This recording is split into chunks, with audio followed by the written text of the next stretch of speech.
and welcome back to Next Scene Podcast, a podcast taking on pop culture one scene at a time.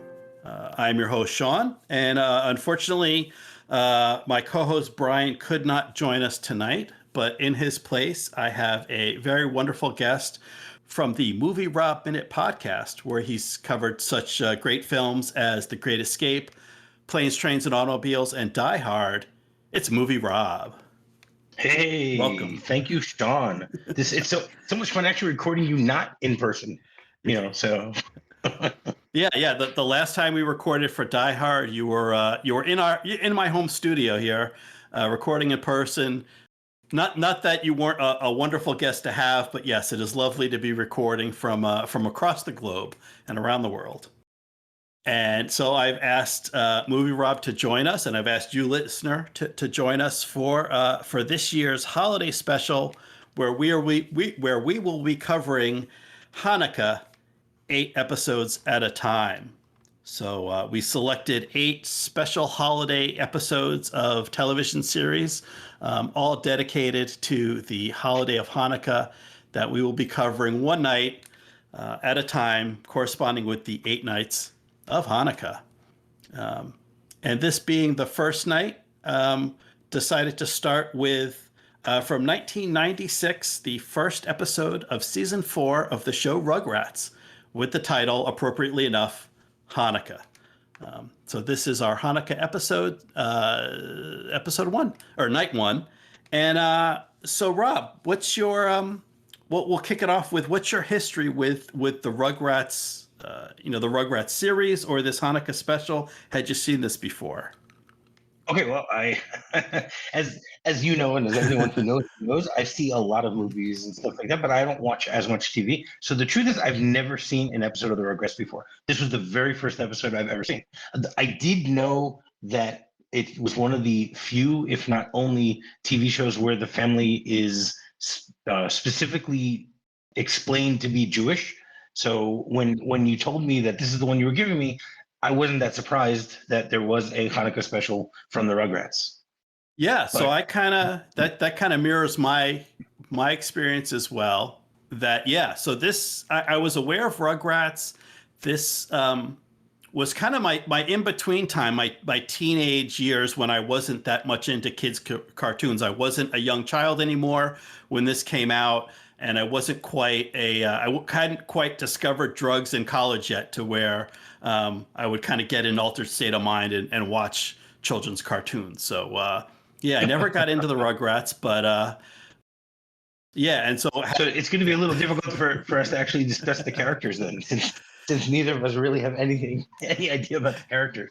Yeah, so this is kind of a one-off. Yeah, I don't know the background or the history from previous episodes, other than yes they are Jewish, and I thought this was a good episode to kick off the series with, being that I think this is the most Hanukkah of Hanukkah episodes, and that's something we can explore throughout the series, through the 8 nights, as we talk about different episodes, the extent to which each episode captures, kind of the spirit of the holiday. But so this, and the title of the episode is Hanukkah, just in case there's any doubt in terms of what the episode is about. Yeah, but I gotta say, you're not pronouncing it correctly.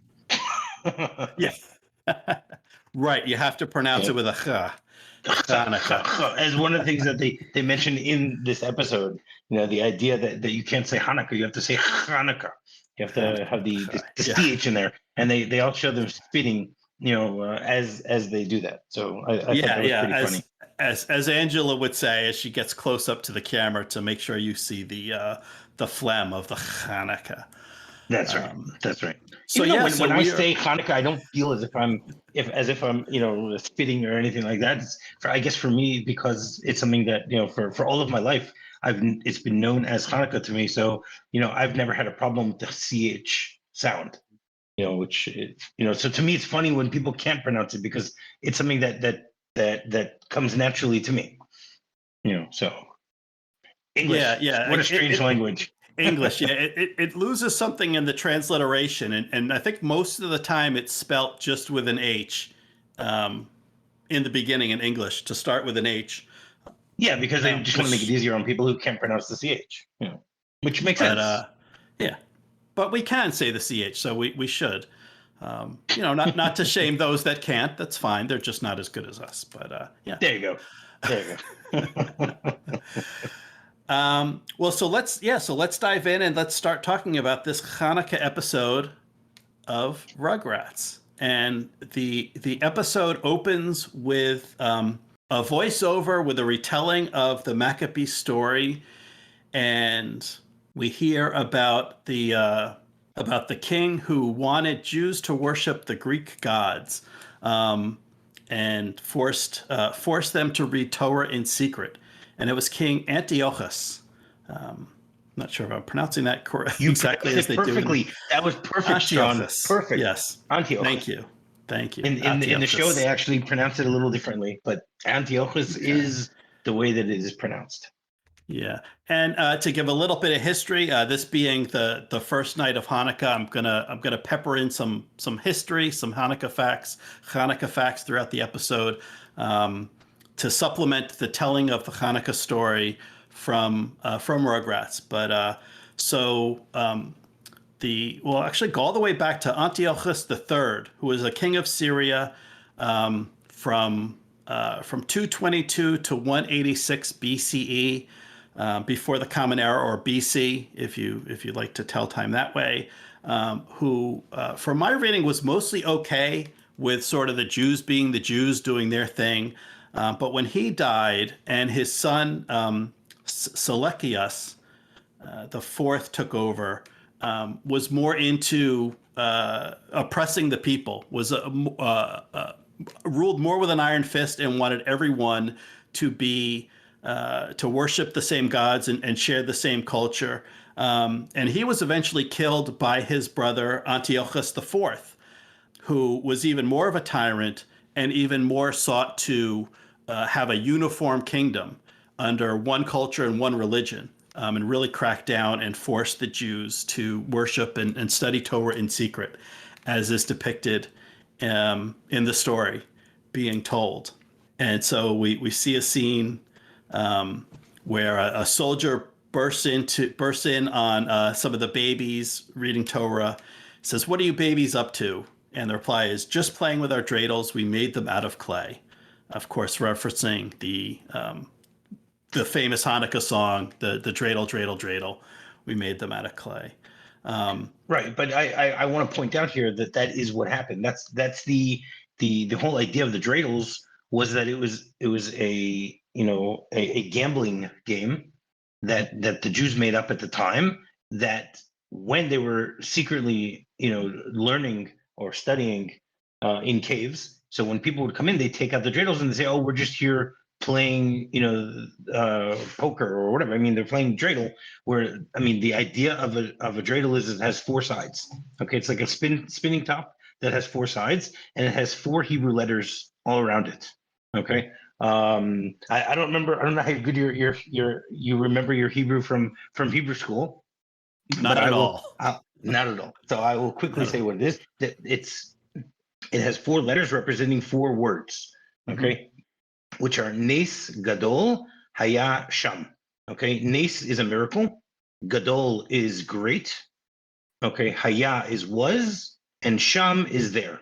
Okay, so a great miracle happened there. That's more or less what they're saying with the four letters that are on there. So you have the letters, the Hebrew letters are on there. So you have Nun, which is basically an N, Gimel, which is, you could say, a G.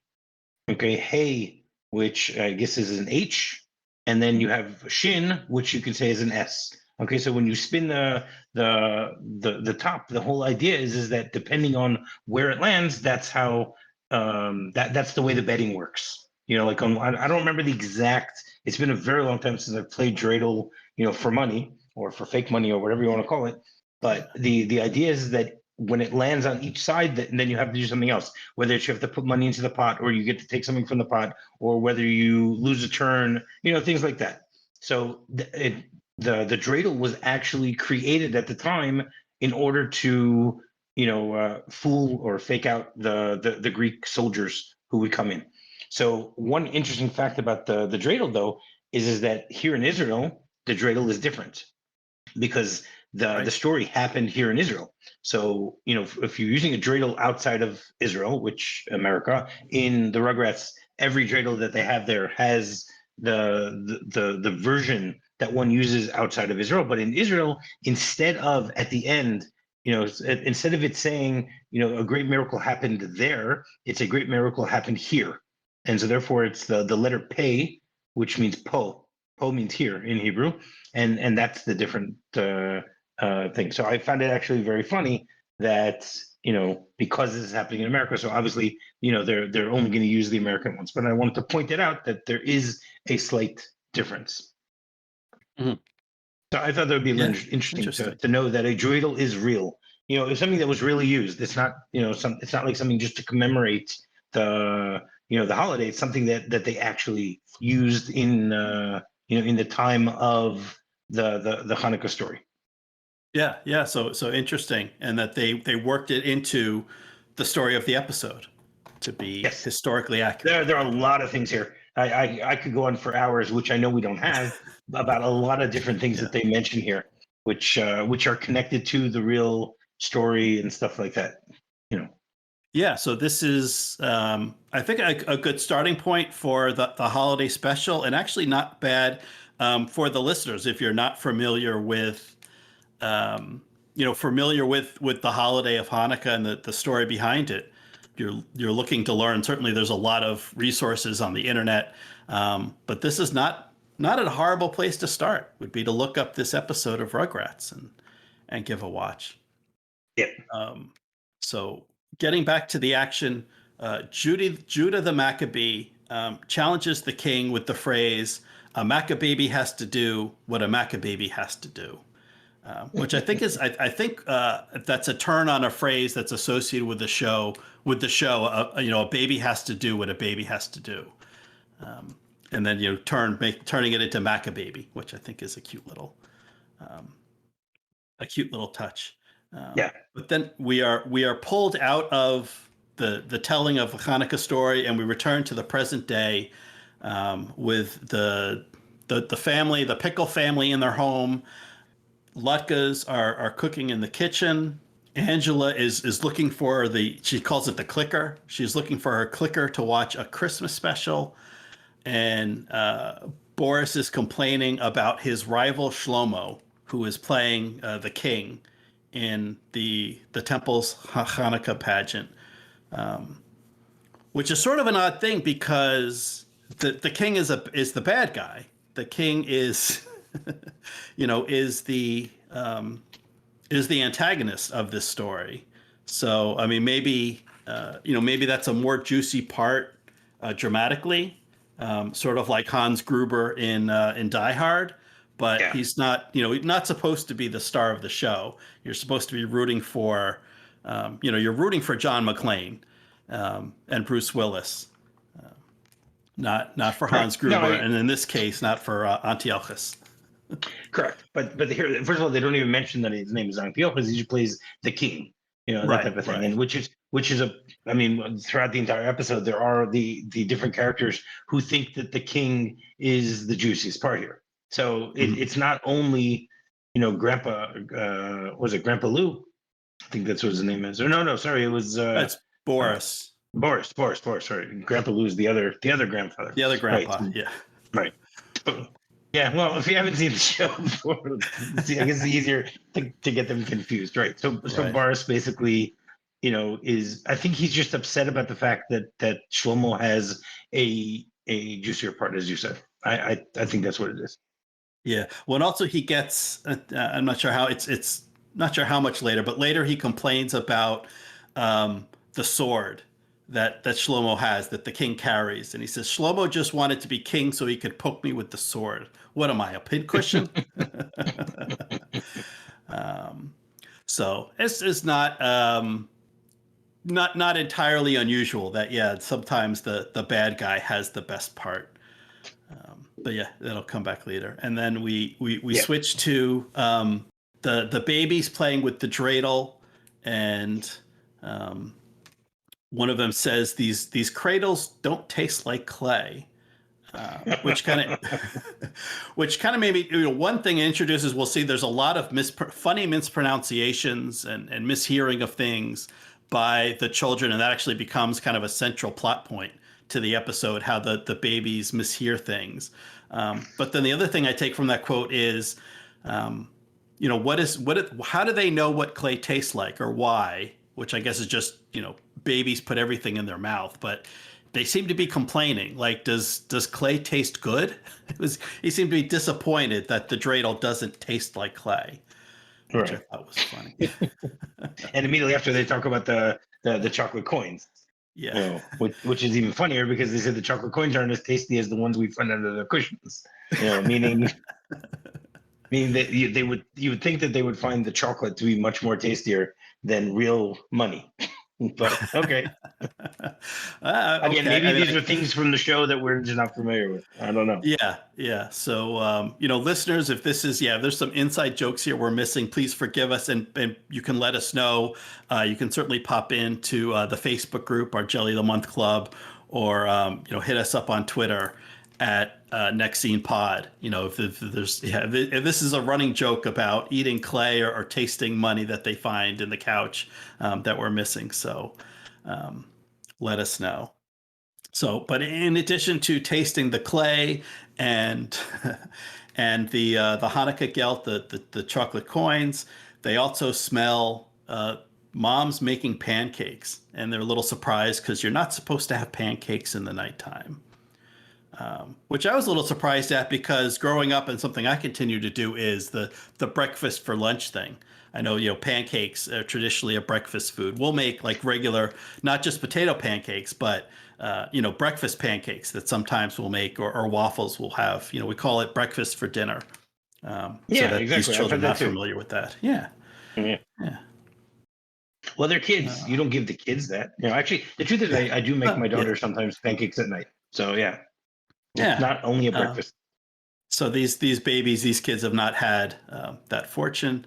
And then we turn from some aspects of the holiday celebration to sort of, I guess, the main event, or the main feature of Hanukkah, and that is the menorah and the candles, which also confuse the children. And one of them says, maybe it's your birthday.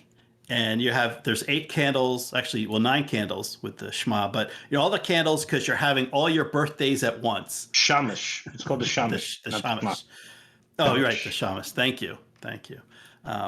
Yeah. So they say, well, maybe you're having all your birthdays at once, and so we need to blow out the candles. And I know I'm getting old, because this scene scared me. They're climbing so that the menorah, the candles are on top of kind of an old style big, back in the day when a television was a piece of furniture, not just a flat panel. And they're climbing on top of the television to get to candles, and all I can see is that thing falling over and a kid getting smushed, and then the house burning down. This scene caused a lot of anxiety. Luckily, Angela comes in to interrupt them before they could reach the candles, and lets them know that those candles aren't for Tommy's birthday; they are for Hanukkah. And she says, "You have to cha when you say it." And she says, "This is a special time of year between Christmas and Misgiving, when all the bestest holiday shows are on TV." Do you think Misgiving is supposed to be Thanksgiving or something else? I'm pretty sure. Yeah, I assumed. Yeah, Misgiving is supposed to be Thanksgiving. This is another word or phrase that's misheard by the children. And she also has them backwards, because in that's what I was going to say. Yeah. Misgiving comes first before Christmas. That's right. In everywhere. I don't think there's any place where Thanksgiving is celebrated, especially, again, Rugrats take place in America. So, there's no place where Thanksgiving, but maybe the joke is that all the holiday specials go from December to November, as opposed to November to December. Right. Yeah. And she is right, because usually Hanukkah is sometime between Thanksgiving and Christmas, and that is the time when even all the holiday specials are on. And it wanders around. So it's on the Hebrew calendar, and I assume the Israeli calendar. It's always starting on the 25th day of Kislev. So it's in the same That's time every correct. year on that calendar, but it doesn't. Being a lunar calendar doesn't always line up with the calendar that we use in the United States. So it does float around. I think it's been as early as, I don't know if it started on Thanksgiving, but I think it can start as early as the weekend after Thanksgiving, and as late as this year. Actually, Christmas occurs during Hanukkah. I think it's The last night. It's towards the that end. Is it the coincides. last night? The 25th is the Yeah. last night this year. No, so I mean, basically, I'll give a Right. quick Yeah. explanation about the calendar. So Oh, please do. the Jewish calendar goes according to the lunar calendar, as opposed to the Gregorian calendar, which is what we all use, Hmm. for our regular for the regular calendar, January through December type thing. So the solar calendar is 365 days approximately. Remember, we all know it's a little bit different, but it's about 365. And the lunar calendar is only 354 days, which means that there are 11 days difference between them. So therefore, every year the lunar calendar moves back 11 days from the solar calendar. So, for instance, this year, as we said, so today is the first night of Hanukkah, so it's the 18th of December. So theoretically, next year, the first night of Hanukkah will be on it'll be 11 days earlier. So therefore, it'll be on the 7th of December. 7th of Okay, December. right. But because both the lunar calendar and the solar calendar, or sorry, both the Jewish lunar calendar and the solar calendar have leap years. Okay, in the solar calendar, there's just one day added for the leap year, and that's February 29th, in order to make up for the fact that you have I think it's a third of a day in every year. I think it's 365 and a third. I think that's the full year. But the lunar calendar has these 11 days that they need to make up. So what they did in the Jewish calendar, and this is, to me, this still fascinates me, that thousands of years ago, even without the math that we know of today, they created a lunar calendar that has a 19-year cycle, which includes and incorporates a leap year. I think if I remember correctly, I think it's 6 times over those 19 years, in order to keep making it stay within the same parameters. So therefore, as you mentioned, Hanukkah will fall out anywhere between the end of November to the end of December. So all the Jewish holidays are pretty much within that parameter, that they're within I guess you could say 30 days, a given 30 days over the course of the year. Okay, but for instance, the Islamic calendar also uses the lunar calendar, but they don't have a leap year, so therefore their holidays actually roam all around the year. Sometimes, if, like, for instance, Ramadan can this year be in December, and next year it'll be in November, and the year after it'll be, because it moves back and it revolves around the calendar.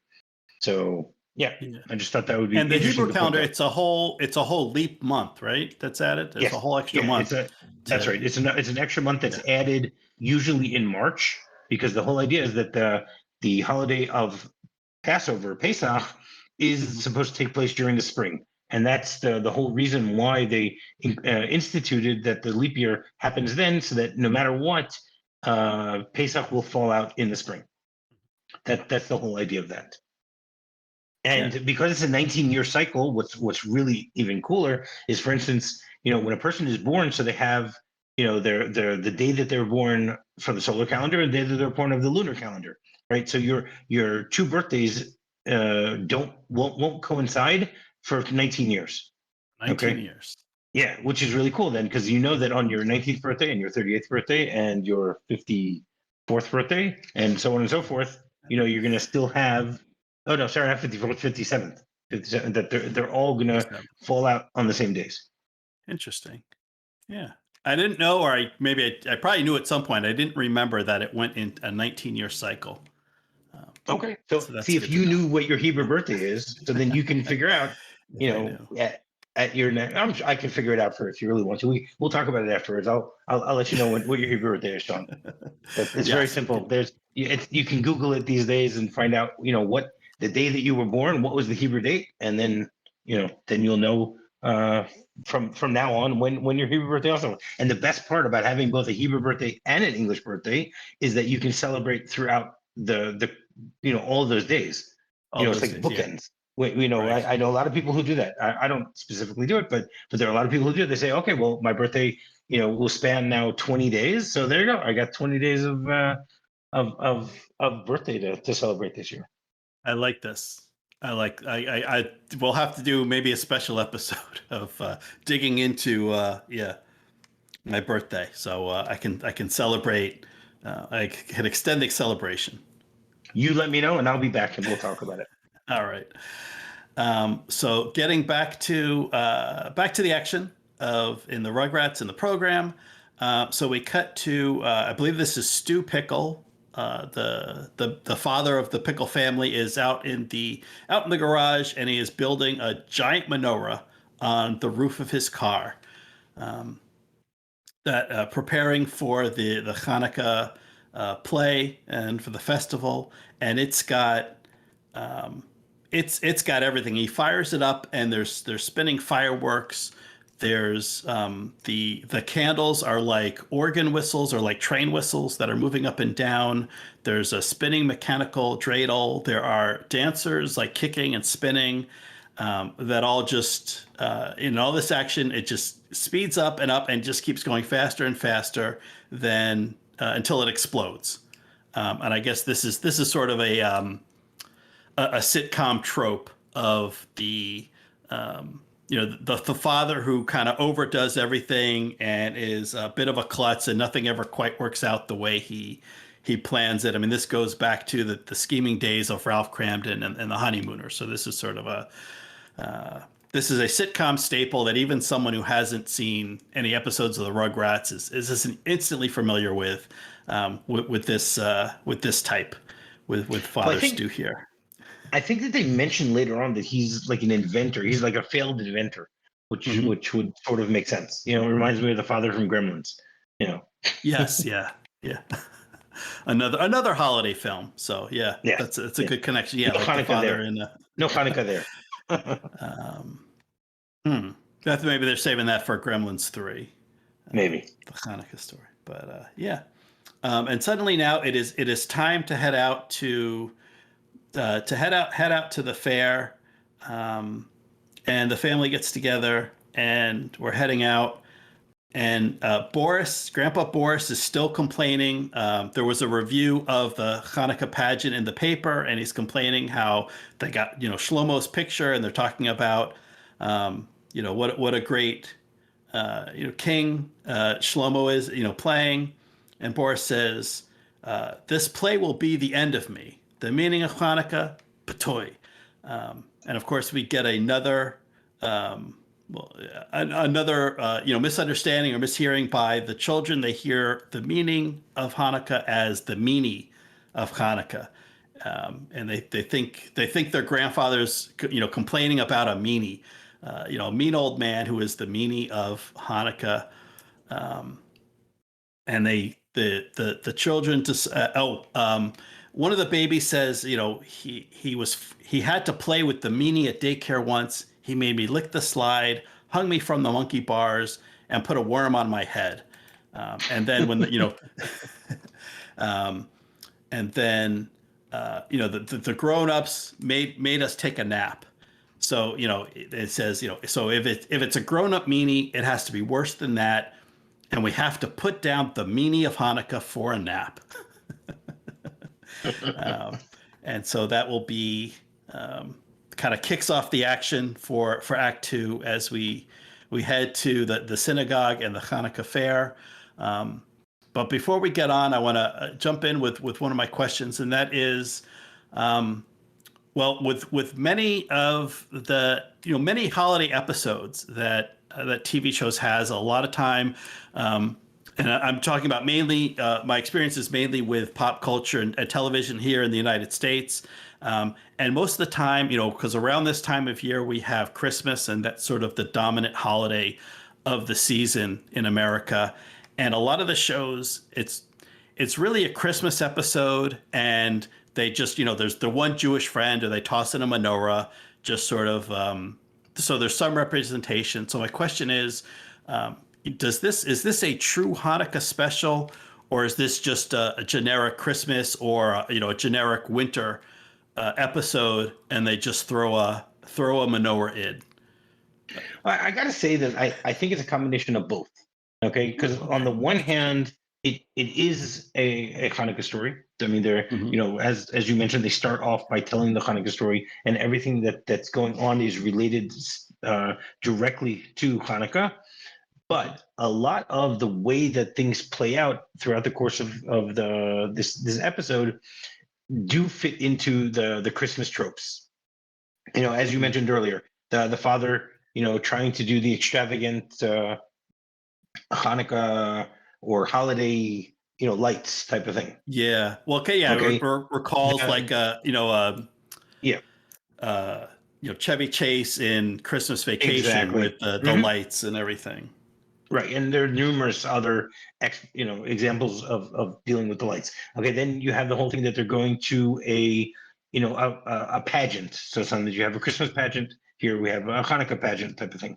Okay, there's also there at the same time there's this I guess you can say a Hanukkah fair that's going on. Where they have the best. I mean, we haven't really started discussing it, but they're showing tables filled with competitions of who makes the best latke and who makes the best donuts and all those things. So they're what I think what they did here is they made a very unique Hanukkah story, but they rely heavily on Christmas tropes in order to do that. So, but it does feel as if it stands on its own as a Hanukkah story.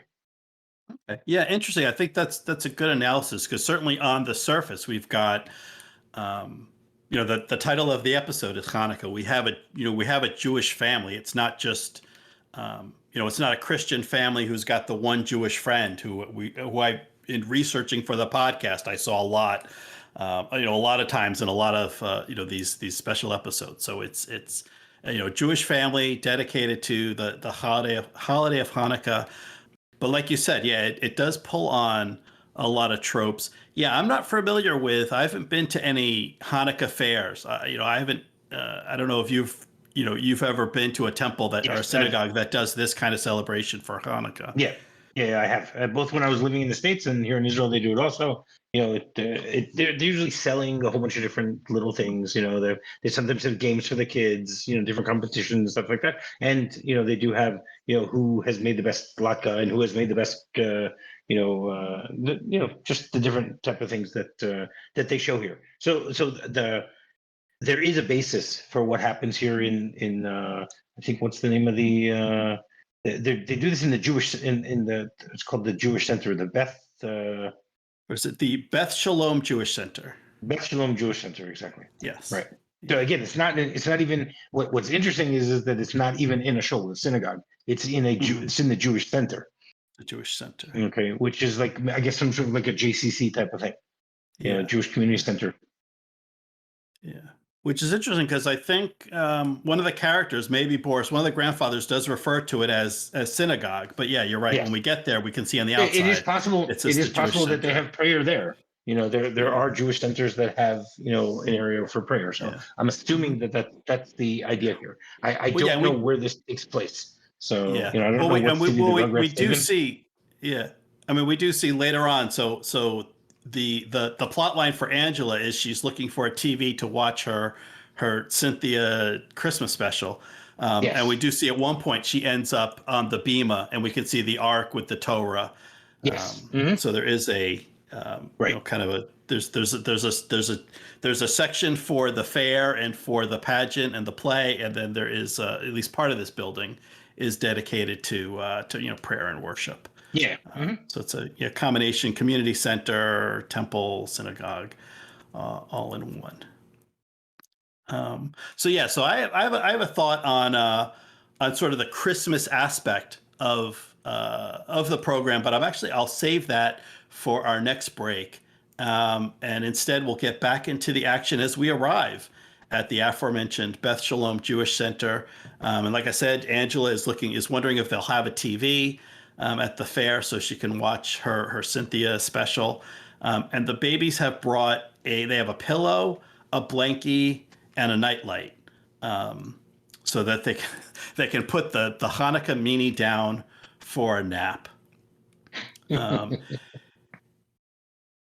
I guess, and there's a nice little sequence. So Angela's sitting down to have pancakes, and she's like, "Oh, pancakes for dinner. What a world!"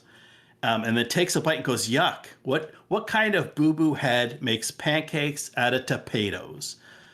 Again, another mispronunciation or mishearing of potatoes, but which I'm surprised. Like, I love latkes. I think they're great.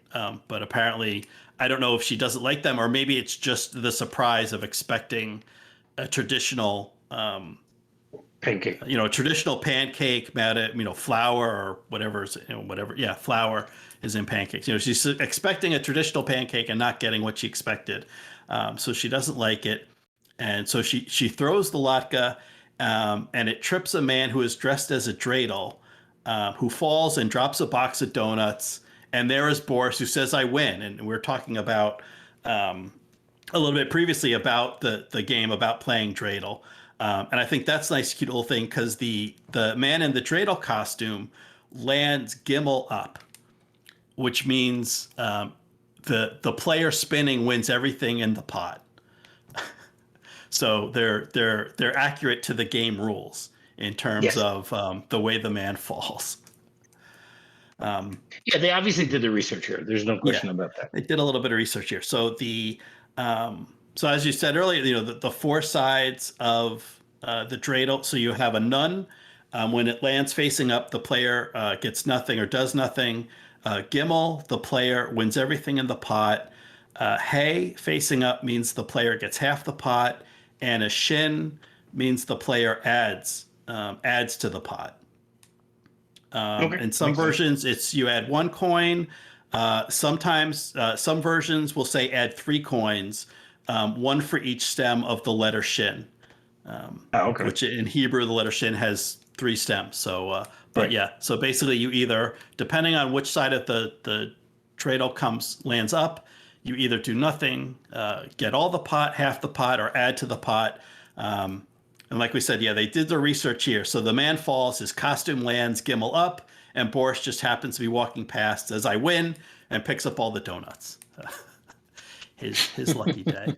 And I'll say, so I'm more familiar with the association with the fried potato pancakes, the latkes, with Hanukkah. But it's also associated with donuts, usually jelly donuts, like a filled donut. But it's generally just all kinds of fried food. They're fried in oil, and oil is associated with, the miracle of Hanukkah and the meaning of Hanukkah. The whole thing is around it was enough oil to last one night or one day that ended up lasting 8 days. Right now, do you know another reason why a donut is specifically referenced? Around Hanukkah time. I mean, it's, for instance, in Israel, there are tons and tons of donuts all around. Jelly donuts you can find everywhere with all these different types of toppings and stuff like that. If you like jelly donuts, Hanukkah time is the best time to come to Israel. You get to see tons of them. It seems to me more prevalent here in Israel than it was in the States about donuts. Maybe nowadays it's a little different, but the idea, as you mentioned, that first of all, the donut is fried because it's the idea of oil. But the second thing is what's the difference between a jelly donut and a donut with a hole in it? It's the whole idea that you have something hidden inside. So it's like the hidden miracle. So the whole idea of the story of Hanukkah, as you just pointed out, is the miracle that the oil lasted for 8 days. But the idea behind that is that, okay, where did this miracle come from? It's something that was hidden, because obviously, for for those of us who believe it's God who's the one who created this miracle, obviously. But the whole idea is that if you have a donut that you don't necessarily know what's going to be on the inside because it's covered. So the inside is I won't go as far to say that the jelly part is a miracle, but it's hidden within the story, that type of thing. Mm-hmm. Oh, okay. So, Yeah, I was not aware of that association. Interesting. Yeah. So that's why it's specifically a jelly donut, and something inside, not a regular donut. Yeah, I mean, in this show, they only show regular donuts. They don't show jelly donuts because you can see the holes in them. Mm-hmm. Yes. All right. So back to the action. So Angela heads off on a search for a TV, and actually, as I mentioned, so she ends up in I guess in the kind of sort of the temple part of the building. We see her approach the ark, which holds the Torah, and above the ark, we see the symbol of the Ner Tamid, which is the eternal light that burns above the ark. And I'm not certain. Maybe you can answer me this. Is that the same, or I guess a symbol of the eternal light that went out, that was relit and miraculously burned for 8 nights? That is, Yes, kind of the miracle that is of part of the Hanukkah. whole idea. The idea of a ner tamid, ner means light, and tamid means eternal. Okay, so you have this eternal light that when we had the temple, that was destroyed 2,000 years ago, but before then, so the menorah was always lit every day. It stayed lit, and that was an eternal light always, so that you can look at it and be reminded of God. And so now in every synagogue or every shul, however you want to call it, there's an eternal light that's there for that same very reason. That when you're there, you look up, and it's a reminder once again of that God is always there. He's eternal. Right. Yeah. So if you've ever been in a Jewish temple, you'll see they have the ark where they hold the Torah, and then above it is usually some sort of light, that is always on. And it's hard to tell because this is animation, because it is a cartoon, whether what I think, I look at it and I just see it looks like a symbol. It looks just like a painting or an image of a flame, but maybe it is an actual light. Maybe supposed to be an actual flame or an actual light, but they have that over the ark, the eternal flame, which which will come up again later on in the Hanukkah story. Yes. So we cut back to the pageant. Oh, we're just sticking with Angela for one more moment. As she spies a custodian pushing a cart that has a small TV on it, so she becomes chasing. She starts to chase him, and then she runs into the man in the dreidel costume, and he says, "I broke a shin because of you," pointing to his posterior, but where there is the letter shin. But I thought that was a nice little wordplay, a nice little pun. Yes. There. So cutting back to the pageant, so we finally see the Shlomo that we've heard so much about, Grandpa Boris's I guess nemesis, who is playing the antagonist of the play, who plays the king. And they exchange pleasantries. Boris says, how's business? Shlomo says, how's the family? Which is a little I guess kind of setting up the source of antagonism between these two, and then a little bit of making up and reconciliation that can happen later. Yeah, and as you mentioned, so we have I think this character's name is Lowell, who pops in, who thinks he's playing the king, but the director says, no, you're filling in for Fred King, who was playing the village kvetch. He's very disappointed to not be playing the king. So there's some back and forth. We end up back at the pageant. We have some ladies singing some Hanukkah tunes. We have the babies in the audience, and they still haven't found the meaning of Hanukkah. And I think it's Chucky. I have trouble keeping track of who's who. I Yeah, think it's Chuck, your guess is as good as mine too. but I think it was Chucky who says, "Look on the bright side," and then the lights go out. In the audience there, I thought that was another funny little line. Yeah. And then on stage, then the play starts in earnest. We see Boris studying the Torah, as the Jews did in ancient times, and then Shlomo enters as king of the Greeks, says, "I command you to stop," and pokes Boris with his sword. So I imagine Shlomo had great joy in poking Boris during the rehearsal, which is what Boris was complaining about. And then the babies rise up. They say, "Oh, it's the meaning of Hanukkah," and they charge the stage. Apparently, not knowing, fully understanding the difference between, drama, stage play in real life. They think this man is attacking their grandfather, and they charge to protect him. And they're whisked away, and they are dropped off in the nursery with Angela. And they say, "We're trying to save Grandpa Boris from the meaning of Hanukkah." And Angela says, "You don't need blankies to put a grown up down for a nap. The onlyest thing a grown up needs is a TV, because every time Grandpa Lou watches TV, he falls asleep." Which, again, is a sign of my age. This is hitting a little bit too close to home. Sort of a funny. It's because it's true. Particularly if it's. I don't know how intermingled the generations are in this family. If they're mainly seeing their grandfather on holidays, then there's probably a big holiday meal, and certainly, yeah, after a big meal, if you sit down in front of a TV, sleep will soon follow. So yeah, the only thing you don't need blankies and a pillow to put a grown up down for a nap. You just need a TV. Yeah. We continue with the play and the telling of the story.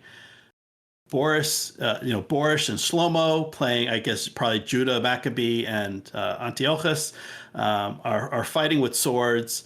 Boris swipes at Shlomo's belt, and his pants fall.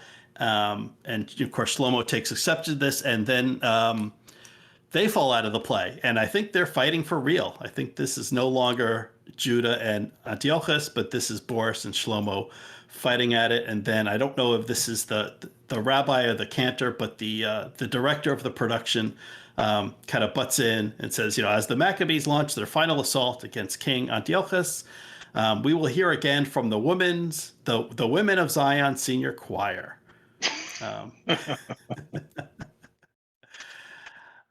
We cut back to the backstage, and Boris is talking about Shlomo with his fancy business, and always going on about how great business is, and Shlomo complaining about Boris, about him with his fancy family, and always bragging about the family. And so they realized that each was slightly jealous of the other, that Boris never had the business success that Shlomo did, but the only reason Shlomo was so successful in business was just because he never had children, so he had no one, kind of, he didn't have time, he didn't have a family to spend time in, so he could only, so he had the time to dedicate to his business, but maybe would have preferred to have children instead.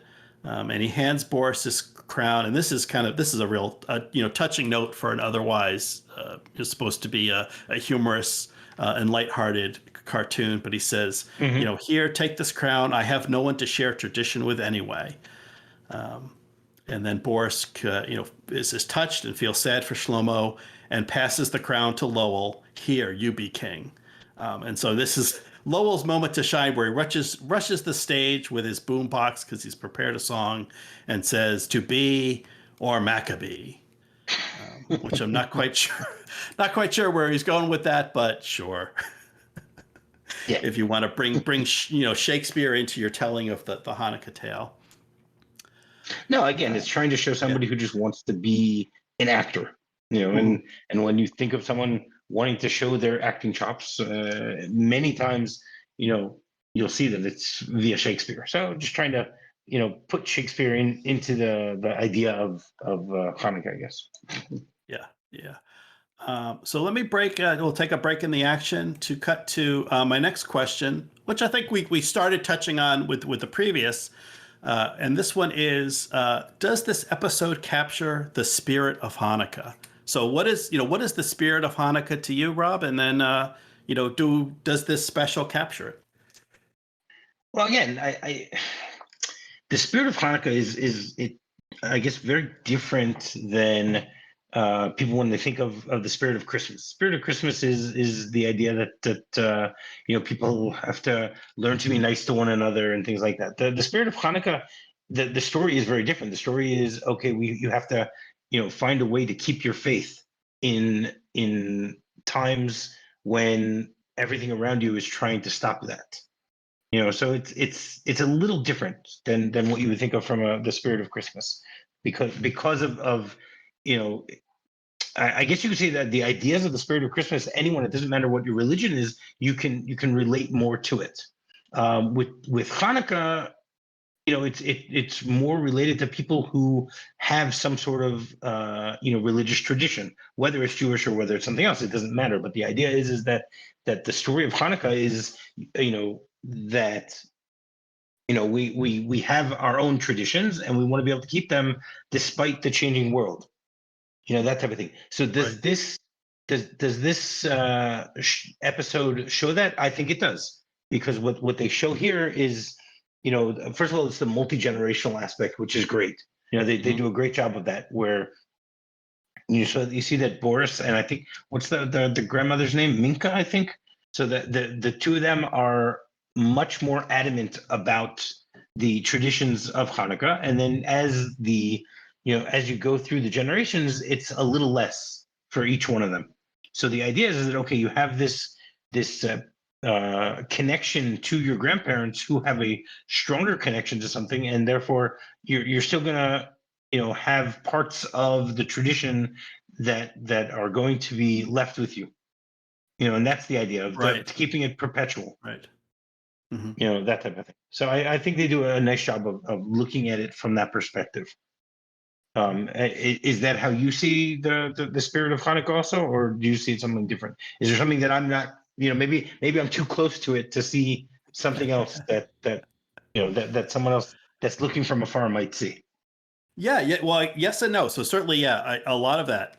I agree with you in terms of the spirit of Hanukkah and what the episode captures, and that's a big part of a lot of the Jewish holidays. Is specifically about looking back to here's some trials or tribulations that our ancestors went through, and we mark that occasion and we remember, and then kind of paying it forward or passing it forward with tradition, passing it down to the next generation and the generations to come, to make sure that the traditions and the beliefs and so forth, that they stay alive. And certainly the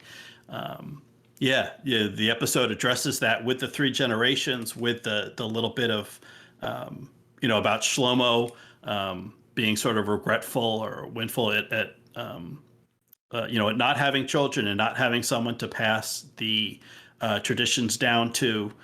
It captures that. It certainly, it does a pretty, to my knowledge, a pretty faithful retelling of the Hanukkah tale, in terms of, the Jews being persecuted and not allowed to openly practice their religion, and eventually rising up to fight back and, kind of defeating I think they do a defeating great job with that. the king, but and at a cost, as we'll cover kind of the conclusion of the story in the third act of the program, and they kind of cover kind of the price that was paid, even in victory, that eventually led to the miracle of Hanukkah. Mhm. But I do like, so going back to what you said when you said that, previously, when you said, well, this is this a Hanukkah special, or is it just sort of a Christmas special that's had Hanukkah kind of thrown in? And you said it was a little bit of both, and you recognize there's it does call on some of the traditional, I guess, tropes or aspects of Christmas celebration. And I think there's another aspect in the finale. So part of the finale is that Boris and Shlomo have reconciled and sort of buried the animosity between them, and they show Shlomo reading the story of Hanukkah to the children, to Angela and the other babies, and that struck me as sort of a very Christmas type finale, like to show like, oh, the community's getting together. It's the kind of thing that's like, like Home Alone, where the child's alone the whole time and then is reunited with the family at the end. Or Die Hard, John McClane is off fighting on his own, and then gets reunited with his family at the end. That kind of that's a trope of a lot of Christmas movies, that the reunion where everyone gets together at the end. And this is, I mean, I guess it's not a reunion because they're not, it's a union, not a reunion, because Shlomo never had grandchildren and didn't have family of his own before. But it's, someone who was a loner, kind of learns is brought in, learns the importance of family, and then they're all together at the end. And that struck me as a very Christmas ending. Like, that's more Christmas than Hanukkah. But like you said, this is, it's a combination. They need to play to both audiences. Yeah. So it is. Yeah, it's a very strong Hanukkah episode, and I think it does capture the spirit of Hanukkah. But like you said, it does have sort of touches of Christmas tradition, which may be natural because Christmas has, for in the United States and a lot of the West, Christmas has so sort of invaded or infused itself into Hanukkah, just because they happen around the same time of year, and sometimes occasionally the very same week. Hanukkah in the Jewish calendar, this is actually a relatively minor holiday in terms of the celebrations in Jewish tradition. It's sort of a second tier, maybe. It's a minor holiday, and certainly gift giving is not is not part of the ancient tradition. It does not go back with the lighting of candles and the menorah and the dreidel. Goes back to 2,000 years to the origin of the holiday, and is kind of infused in in the meaning of Hanukkah. Whereas gift giving is something that it's only because it happens around Christmas, and all the Jewish children would see their Christian and Catholic friends getting presents and felt left out. That it kind of. I'm assuming you've seen the Hanukkah Harry episode of or skit on Saturday Night Live. Saturday Night Live, yes, from the 80s. Yes, so that says it all. Mm-hmm. Yeah. So getting back to our third act and wrapping up the show. So Angela has grabbed the television from the custodian. It is running off of it. She runs into Shlomo and drops the TV and says, "Oh, it's the meanie." But she sees the broken television and starts crying. Shlomo starts to panic. Oh, having not had children and be familiar with small children and babies, he doesn't know what to do. Tommy sees Shlomo, the meanie of Hanukkah, and remembers that Grandpa Boris takes a nap when he hears a good story. Maybe the meanie will too. So he grabs the book the children have, which is My First Hanukkah, and they take the book to Shlomo. Boris enters. And Shlomo tries to kind of pawn off the children, like, here, these are your grandchildren. You should take them. But Boris says no. They want to hear the story from you. He's handing you the book. He wants you to read it. And so we have Shlomo picking up, and Boris is, Shlomo starts at the beginning, and Boris kind of fast forwards. So no, they already heard that part. And they fast forward to the part of the story where the Maccabees have won the war. And then we cut back to, I guess I don't know if it's quite a flashback, but we cut back to the story where we're back in ancient Judea, and we see after the war, and the cities and the temple are a terrible mess. Everything's destroyed, and the menorah, which is supposed to burn forever, is broken and the flame put out. Did you notice that the menorah is only has 6 branches instead of 8, like it should. Yeah, I did notice that. Their menorah is a little bit short of It's wrong. a full Chanukah. Yeah. That's right. Maybe the Greeks took a branch or two off it, and that's why we're missing. It could be.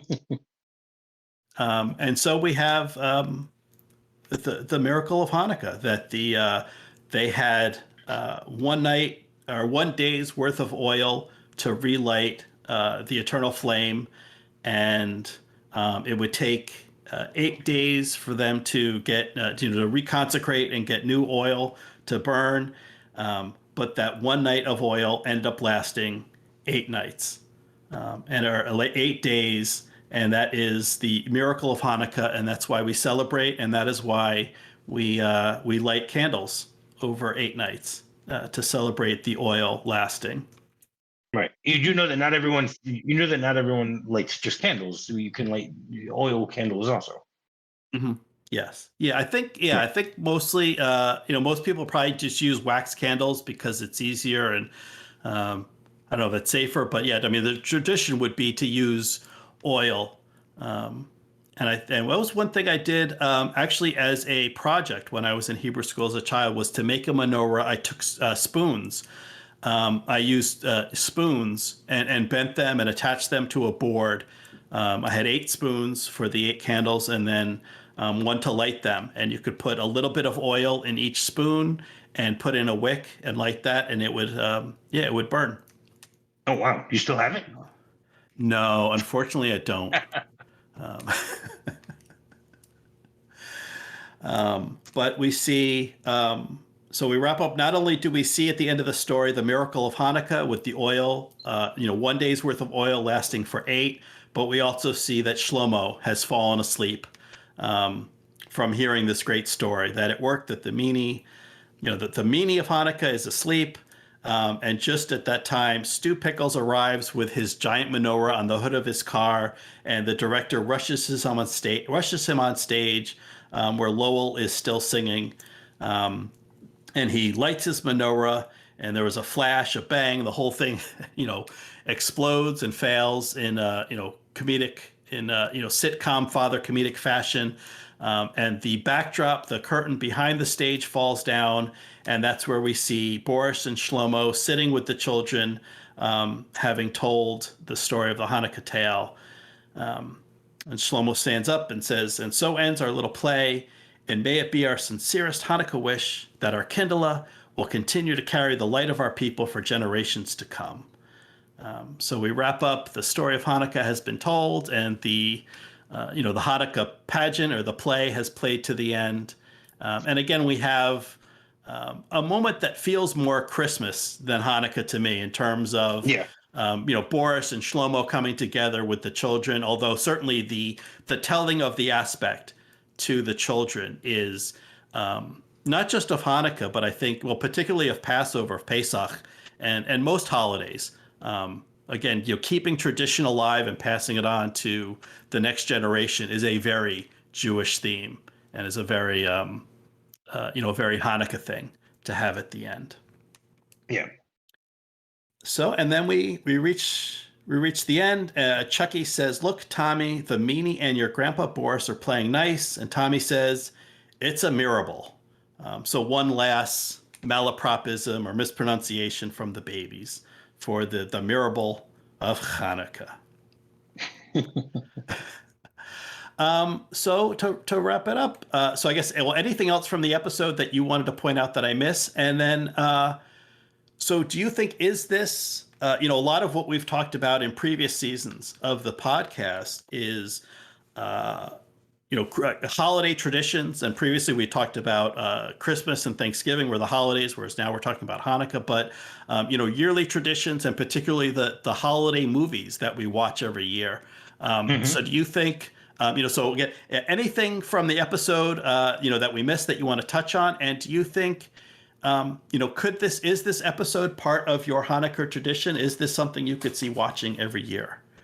Okay, well, as I mentioned, I'll answer the second part first. As I mentioned at the beginning, I'd never seen any episode of Rugrats before, especially not this episode. I can see it continuing to be a tradition for me to actually watch it before Hanukkah every year, because of the fact that, as we pointed out, there are very few more Hanukkah centric movies or TV shows. This is I guess you could say top tier Yes. from that perspective. The only one that I can think of that to me is very emotional. It's not a Hanukkah story, but it's in the Diary of Anne Frank from 1959. Mm-hmm. They have a very poignant scene about that takes place on Hanukkah. Yes. That's like right in the middle of the movie, and the fact that there are 8 people in in hiding there, and there are 8 candles, and the whole connection of it is just, to me, it's very emotional every time I see it, because it's very profound, the way that fits it. But I've searched for years to try and find something that's more connected to Hanukkah, either via movies or TV shows, and you can't really find them. But I'm surprised I actually never came across this one beforehand. Yeah. So thank you for pointing it out to me. No, you're welcome. Yeah, I was glad to find this.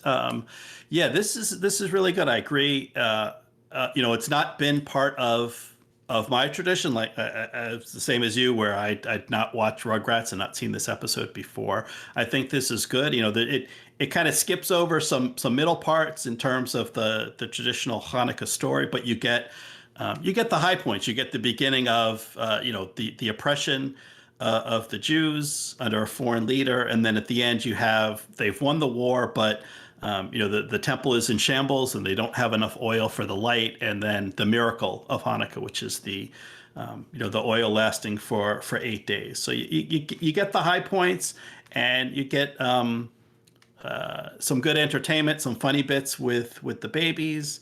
And some sincerity, which is always nice in a holiday episode. And this works particularly well that it hits a lot of it stays true to the holiday a lot more than some of the episodes. So another sitcom that has a family that is outwardly Jewish is the Goldbergs, and they've done several. They actually had several Hanukkah episodes throughout their various seasons.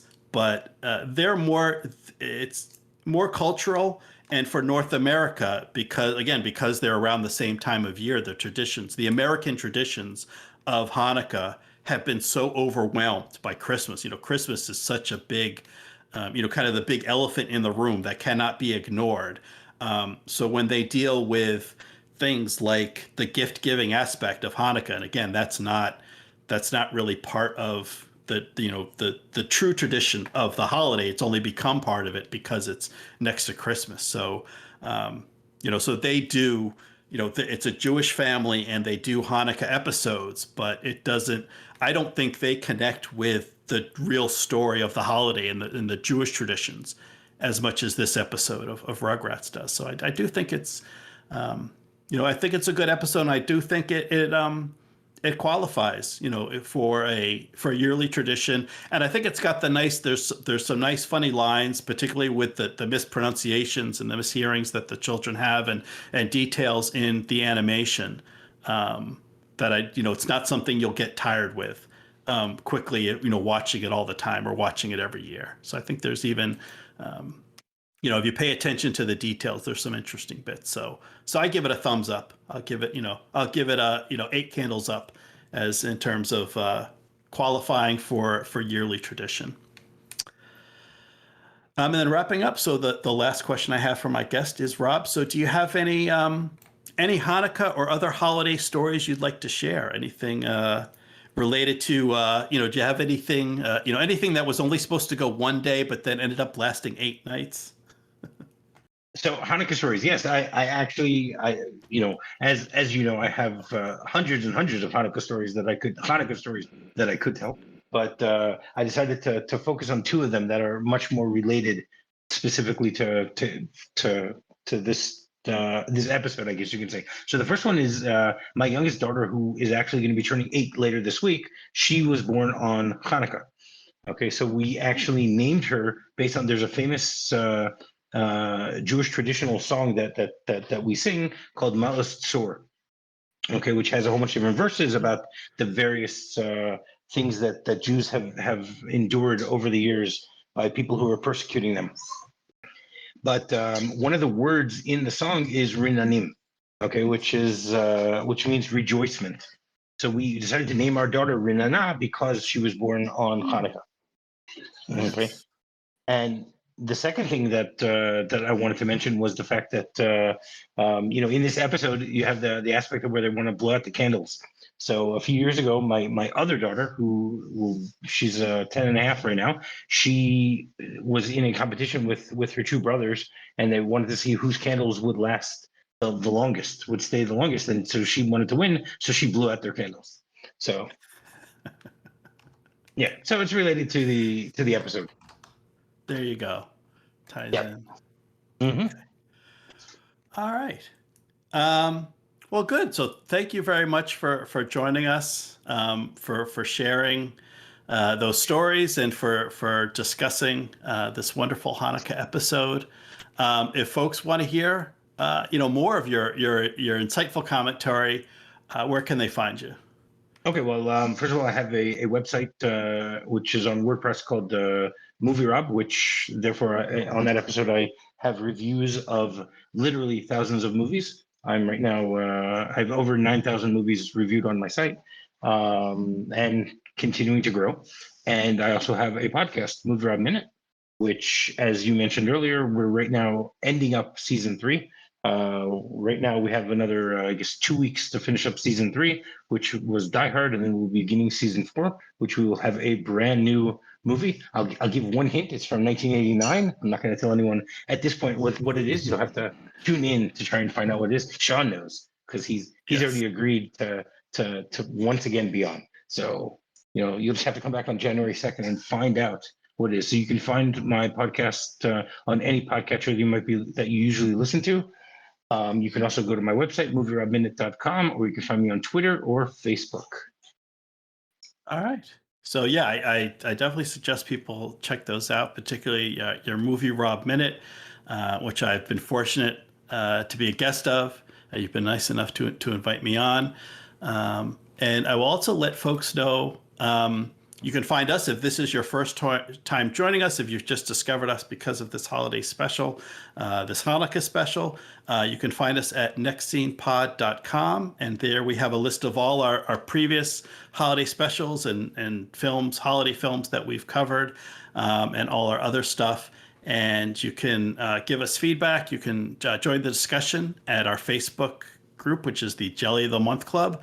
We are on Twitter at nextscenepod. And you can also email us, nextscenepod@gmail.com. And just to let you know, my birthday is on the 23rd of Teviot, which next year will be January 16th on the solar calendar. So if you want to send me a present or just good wishes, it's the 23rd of Teviot. So now we know. Teviot, not Teviot. Teviot. Teviot's from the Fiddler on the Roof. Yeah. Teviot. Okay. All right. So thanks again, everyone, for joining us. And so we will see you next time on The Next Scene. Yada da da da bum. Yada da da bum. Look, Tommy, the baby and your grandpa Morris are playing nice. I know, Chucky. It's a miracle. I did it bum bum. I did it bum bum. I bum chitty bum.